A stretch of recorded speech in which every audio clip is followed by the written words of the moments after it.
Break the board sports. It's your boy RJ Cash. Click that like, hit subscribe. NFC divisional. Here we go. To me, outside of Bills Broncos, and I'm a little homerish because of the Bills, this is the best game. Rams at Bears. Bears playing incredible. Ben Johnson has turned this franchise all the way around. Caleb Williams is playing exceptional. And the Bears are like the cardiac cats, man. They just keep coming back and coming back and coming back, going through all kinds of adversity. They can get down 21-3. They can get down whatever. This team just keeps finding ways to win football games, and it's really exciting to watch.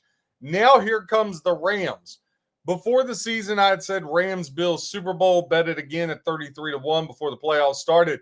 But I got to tell you, I'm a huge Stafford fan. I think he's the MVP. I mean, I really think it should go to Josh Allen, but because if you take him off, the Bills don't even win 4 games.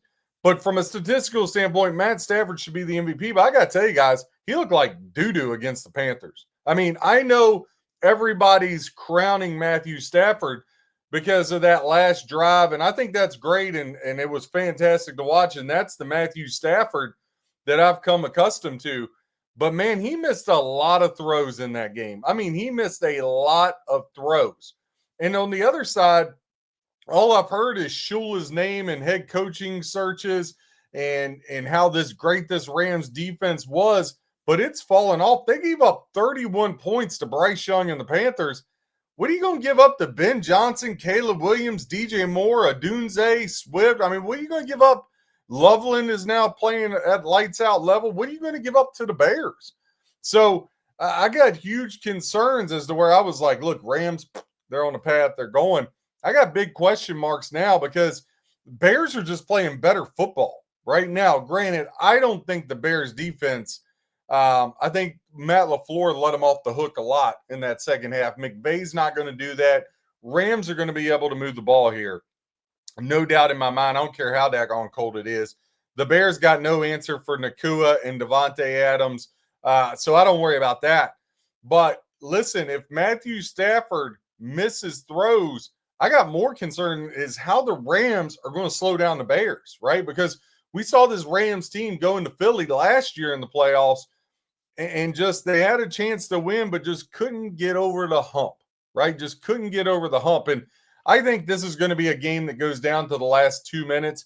Both teams are going to stay in the game. But I think when you look back, because you might be saying, well, RJ, you're talking about like either side could blow the other one out. That ain't happening. But when we look back, are the missed throws going to be there? Was there a pick in the second quarter that really changed complexion of the game? The Rams are going to have to get Caleb Williams on the ground. And that's a tall task, right? Because he's been really elusive. He's made a lot of good decisions. The other thing is Ben Johnson, what's the best remedy for keeping Stafford on the sidelines? Going to be running the football, right? He loves running the football. That's like his thing. He loves it. Swift and company. So the Rams come in 13-5. Bears come in 12-6. Rams 12-6 ATS on the year. Rams 12-5-1 ATS. Rams just 6-4 on the road is where the Bears at Soldier Field 7-2. Rams have won 4 of their last 6. It's funny. The Bears drop those 2 games to San Francisco and Detroit, roll right back in and have the comeback against the Packers. Now look, the Bears they've looked shaky to say the least. But, man, they're just exciting as hell to watch right now. Remember last year these 2 teams played September 29th in Chicago? The Bears won that by 6, this same Rams team. So, again, that should give you room for concern. Now it's going to be a whole lot colder here when we get into game time. Here they're talking about 8 degrees. 8 degrees. You're taking a dome team from inside to the outside. I think that's a huge advantage when you talk about the Bears. Now, look, this line opened 4.5, quickly went down to 3.5, and then Caesars posted a 4 this morning.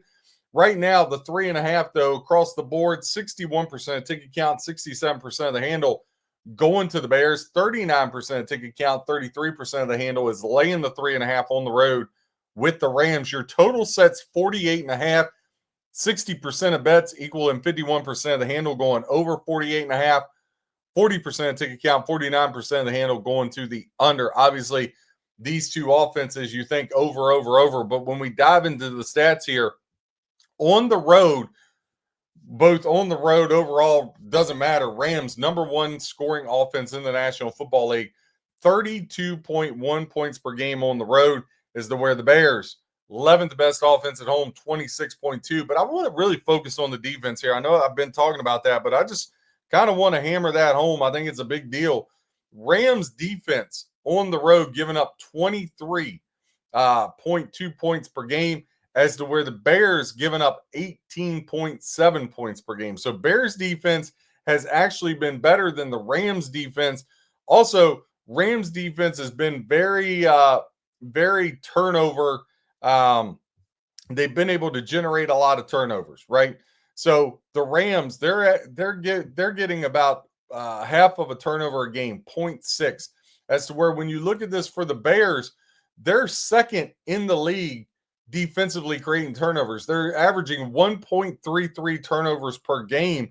And again, that's not good, because I saw the Panthers really giving Matthew Stafford a whole lot of problems. That gives me huge room for concern. Now, running the ball on the road, fourth best rushing attack for the Rams. They're running for 135.4 yards per game. Bears running for 127.6. So again, and that's going to be a big deal. Now, the Bears, they rush for 127.6. You know, Ben Johnson loves to run the ball, sets up his play action pass. But here's the problem. The Rams are giving up 123 yards a game on the ground. The Rams are going to have to sew that up, or the Bears are just going to gouge them. Now, same thing on the other side. Rams rush for 135.4.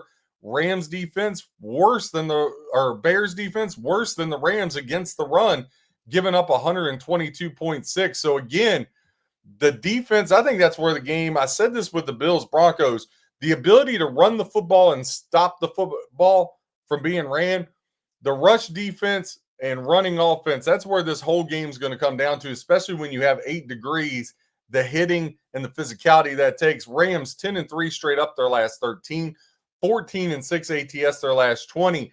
On the road, when the Rams are at the Bears, have not been good ATS. 2-8 against the spread their last 10. When they face any NFC North division opponent, the Rams are just 3-6 straight up. That gives you huge pause for concern. The Bears, 11-5 against the spread their last 16. 12-4 straight up in that time frame. They're 7-1 at home. More importantly, we just discussed it. The Bears are 8-2 against the spread. The last 10 times they've gotten the Rams at home, they're 8-3 straight up. Their last 11 versus the NFC as a whole. And when the Bears are a dog, they've played to the over 8 of the last 12 games they participate in. Now, the Bears, their last 10 games as a home dog, 5-5 straight up. But check out this ATS mark, 7-2-1, been absolutely incredible. Now, the Rams, as a road favorite, 8-2 straight up, but 7-3 ATS, and they've covered the over 5 straight times. So again, what's going to give? 7-3 ATS, Rams as a road favorite, or 7-2-1 ATS as a home dog? That's going to be really interesting to watch as this thing starts to go on. A couple other trends for your handicap that I think might be able to help you here. In the second half, the Rams have hit the game total over 8 of their last 11 games. That would put you up 4.76 units. Right now, the over-under is 23.5. I like that over, too, for the second half. Bears 14-7 to the money line, their last 21. You can get them plus 172 over at FanDuel. That puts you up 10.8 units. Rams, team total over. They've hit that 17 of the last 22 games, up 11.35 units. Bears money line, second half, plus $1.40. Bears have hit the second half money line 10 of their last 11 games, folks. That puts you up 11.1 units, a 75% return on your investment there. Again, when I look at this game, that running the ball, rushing defense is where this thing's all going to come down to. When you also look at some player props to help you here, I think touchdown scores, obviously the running the ball one, right? So Kyron Williams, plus $1.30. DeAndre Swift, plus 160. Loveland, plus 195. Monangai, plus 230. I think all those are in good shape there. If you look further down, anytime touchdown, Caleb Williams might be interesting. plus 370 for him. Zacchaeus underneath, he runs those little routes, 7.5 to 1. So a couple different things there that might be able to get you. Tutu Atwell, 19 to 1 for the Rams. So when I look at this game, I got to the window. I will say this. I think the fours are going to happen because if you go over to FanDuel right now, right, the plus 3.5, if you like the Bears, plus 3.5 is minus 104. That's telling you that the line is going to move because the juice keeps going down and down on this one. So if you look at, I like the Bears. I took the Bears plus 4.5 minus 120, plus 4.5 minus 120. But as far as the 3.5 goes, I love the Bears and the 49ers. 2-team 7-point teaser. You get the Niners plus 14.5, the Bears plus 10.5. I absolutely love it. I think the Bears have a chance to win this one outright, but I love them plus 4.5 minus 120. RJ Cash, Break the Board Sports, giving you stats, trends, and information to help you with your handicap, whether you fade or follow. Hope you win your bets. God bless and happy handicapping.